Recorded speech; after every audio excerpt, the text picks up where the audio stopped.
Hey gang, I'm Pete. Welcome to Centerline Combatives in our first channel episode. Today's topic is self-defense courses and why they're a load of crap. No, really, they're a load of crap. So let's dive into this, all right? So if you think about this, look at self-defense courses. Why are they taught?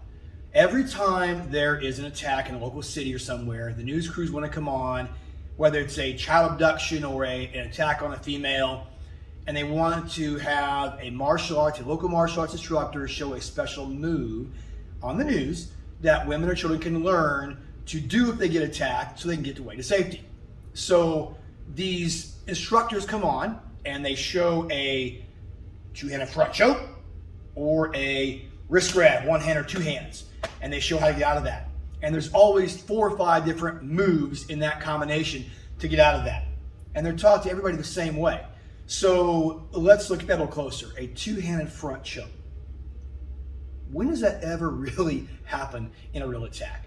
I want to see stats that show this X amount of women were attacked and they're grabbing a two-handed front choke and it's held right there. It never happens. So first of all, that's bad. It never happens. So are they grabbed by the wrist to pull away? Maybe. But can they just turn and pull away themselves? No, it doesn't happen. It's not realistic. It's not work. So then they will show, off that two-handed front choke, a 5-step move. 1 is to secure that arm. 2 is to come across and break that grip, and then strike, and then throw a knee, and then do a Puta Kapala C-lap takedown, and we're done. We're off. Now let's look at that. We've got a 250-pound man, about 6'2 to 6'4", and a 120-pound female that's 120 soaking wet. Do you think she's going to break this grip if he did do a two-handed front choke and just stood there? Is she going to break this grip, strike him in the neck, brachial stun him, throw a knee to his gut or to his groin, and then twist him? Mind you, I said 6'2", 6'4", she's 5'4" maybe. Twist him down to the ground and then punch him in the face, and she's safe and she can get out of there. Is that going to happen? Nope. That's a hard no. It's not going to happen. So does this ever happen and they stand there? No. Does it happen where they drive you against a wall? Sure. And pin you? Sure. What if you're on the ground and they're holding you down with that two-handed front choke before they hit you or turn you over, wherever they do next? Sure, that can happen. But not right here. Now, the wrist grab.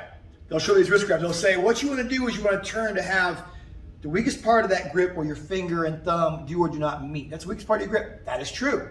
You just turn out of there. I grab the wrist, I turn out of there. We'll show this later on in the videos today with my female assistant. And she'll just turn out of there and pull away and get away. Great. What if that guy is 6'4" and 250 and he has this monster hands? And what if she is 5'3" and 115, 120 and these skinny wrists? Is she really going to break free of that? Highly doubtful. What if it's a child being abducted and guys are showing children the same exact thing? If they grab you by your wrist and pull you away into their car, you simply turn away and pull, or you make a fist and grab your fist and pull away. Okay? We'll show that later on tonight too. That stuff does not work. Quit showing it. It's a disservice to everyone watching. Let's talk about the reason why. Self-defense is not one size fits all. It's both age and gender specific. Teach and train accordingly. Write that shit down. Oops, write that stuff down. My bad. Let's bleep that out. Write that down. That is key right now. Self-defense is not one size fits all. That's the mentality with not all, but I'd say probably 90% of instructors across this country. They come from a martial arts background, and what they learn in martial arts should work. They have their black belt or higher. That stuff should work.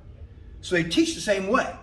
And martial arts are taught in an environment where the kids and the adults, female and male, all learn the same stuff, the same defenses, the same attacks, in a rank structure curriculum progression.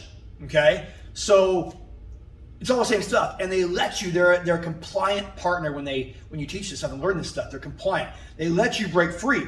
They don't try to hold you, they want you to get it. So you learn the move. Okay? That big abductor or would-be rapist doesn't care about your black belt. He bought his JCPenney's. All he cares about is what he wants to do to you. Take you away or have his way with you. you're not going to break free of his grip with just turning out. If he two-hand front chokes you and holds you down, you're not going to do a 5-step move to stop him. Understand too that self-defense courses are designed, or they are taught to those who do not train in martial arts or are not combat sport athletes. They're the average person out there who wants a one-and-done course. Well, one and done is the first one of the problems right there. But they want a one-and-done course where they're taught a 3-hour or 2-hour, hour course, and they're good. They know something now. They can go. Or the news wants a write-up on the latest attack to show you a move, and now you are safe because you watched that on ABC News. I picked the numbers out of there and legend out of there out of hat. ABC News, and now if you're attacked, you know what to do and you can get free. That's a load of crap. You've got to train. If that was true, and you could watch a news story, see a move, and then get attacked that next night and pull that off, then why do we have martial arts, period? Why do people take 4 years, 5 years, up to 10 years sometimes to get their black belt in martial arts? If you're in martial arts, you have to train for days, weeks, months, years to get proficient, right? How are you going to be proficient with all those things, those 5-step moves or combinations in a news story or in a 1 hour, 2 hour, even 3 or 4 hour course? You are not. So all you instructors out there who are teaching this stuff, martial arts based, not self-defense based, not reality based, then tell it like it is. Tell them you want new students. You're advertising basically. You want new students. This is a marketing thing for you to get new students. If not, then stop doing what you're doing and do it right. And do a good service to those viewers out there taking your course or watching your special move. All right, so let's get back into this. My first rant is underway. So we look at self-defense being not one size fits all, okay? A 11-year-old child cannot do what a 17-year-old child can do physically to an attacker, strength-wise. A female cannot do what a male can do, an adult spectrum. A child cannot do what an adult can do. A girl cannot do what a boy can do. So when we talk about age and gender being specific, it is. It matters because strength matters, size matters, age matters. Like it or not, ladies, men are stronger than you. Now, a lot of you are smarter, so I'm giving praise here too. That's actually factual. You are smarter, but men are stronger. It's just a fact. So plan accordingly. Okay. Are there strong ladies out there? Absolutely. But are you stronger than all the men? No, you're not. Let's just say it like it is. So we have to consider that men are stronger. And let's also consider the other factors like environment matters. Are you indoors? Are you outdoors in a concrete parking lot? Is it raining out? Is it storming out? Is the wind blowing? You pull pepper spray out of your pocket to spray and it blows back in your face. Those are all factors to consider. Is it in your bedroom, on your bed where you can't get up because you're pushed into that soft mattress? Is it inside your car where the proximity is too close and small where you can't get room to move to get away? Is it in an elevator? Is it in a stairwell where you could fall and slip and twist an ankle and fall down the stairs? Is it? Are you in winter clothing, really thick clothing? Or are you in a bathing suit at the summer beach? Are you carrying groceries in your hands, walking outside Hy-Vee or Walmart or your local grocery store? Are you locking your car and trying to get in? All these things. Are you carrying a child in your arm and your purse or bag of groceries in the other arm? Right? Is it too dark out? Too light out? All of these things matter. Is there more than one attacker? Right? Do they have weapons? They pull a knife or a gun on you or anything else? Is that involved? All of these things matter. So we cannot lump self-defense into a martial arts course or a one-size-fits-all course because there's too many factors that freaking matter and make a difference in what you can or cannot do. All right? So with all of that said, let's look at how we are equal. I've already mentioned all those factors are different and they matter, right? And the biggest one is size and strength matters. So male and female, right? Child and adult. What is the one thing that we all share in common where none of that matters? Part of our body. I give courses all the time, and I asked them in the introductory part of this, look at me and tell me where you can strike me. I'm talking about ladies, even kids too. Where you can strike me to hurt me to stop my attack or my abduction, you can get away to safety. And I'll hear kick the knee or throat punch That's the old Thursday throat punch, right? Or a punch in the gut, or stomping the foot. And I will hear things like groin shots and hit the nose and slap the ears and poke the eyes, all of those things, right? What cracks me up is the ones that say punch my stomach or kick my knee or throat punch me. Understand, if I'm bigger and stronger, are those things really going to stop me, or are they just going to anger me? And then I will just hurt you sooner and maybe worse, right? Analyze. Can you really go to your if you're a child, go to your dad. If you're a lady, go to your husband or your boyfriend and punch them in the gut. Ask them first. Punch them in the gut. See what they do.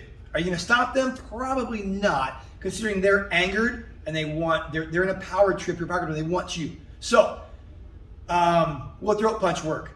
Yeah, maybe on some smaller guys, not on the main guys who are attacking you. It's going to anger them. And think about this: a throat punch. A punch is a learned skill. We learn how to punch in martial arts. We learn how, if it works or not, and how to put things together in combinations in our combat sports training.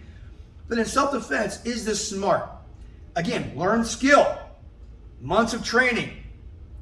I've seen people in training going like this. They don't know how to punch right.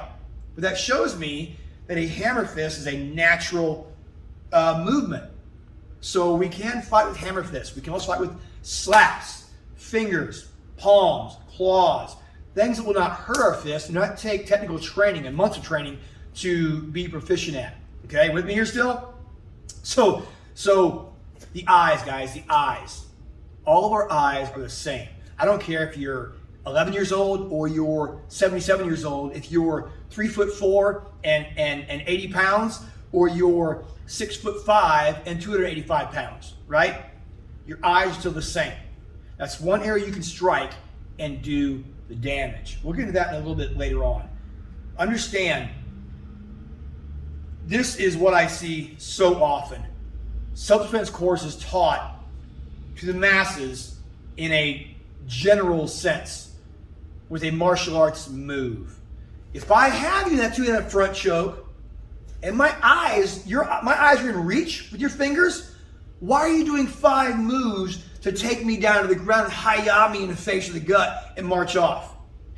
If I grab your wrist and my eyes are in reach, why are you muscling through and trying to pull out of that grab and run away just for him to grab you again or chase you and tackle you to the ground now?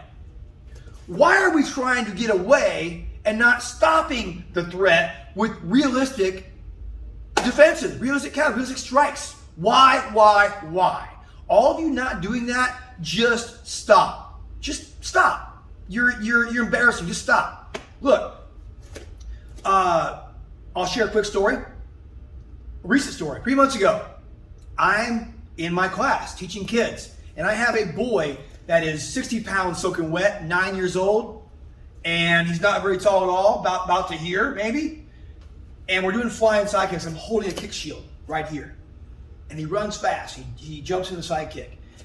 And I dipped it just barely a little bit to brace the impact. His last kick's pretty hard. And he, for some reason, flails his fingers out, just randomly and relaxed and flailed them as he landed that kick or jumped in the air. And as I went like this, his fingers got both my eyes. They got deep in my eyes. A flick from a 60-pound, 9-year-old little boy. Okay?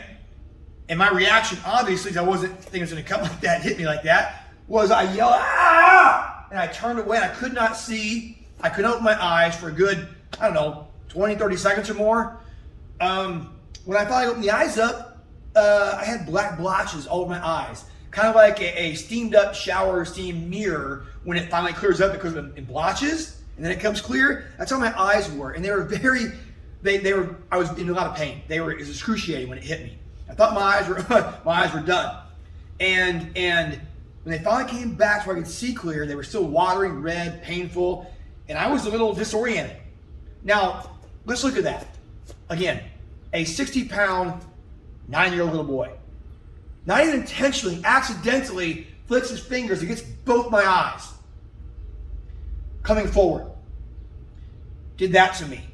If I was abducting him, taking him away, and grabbing the wrist or the shoulders or whatever, he hit me in the eyes like that, intending to with more force, I'd be done.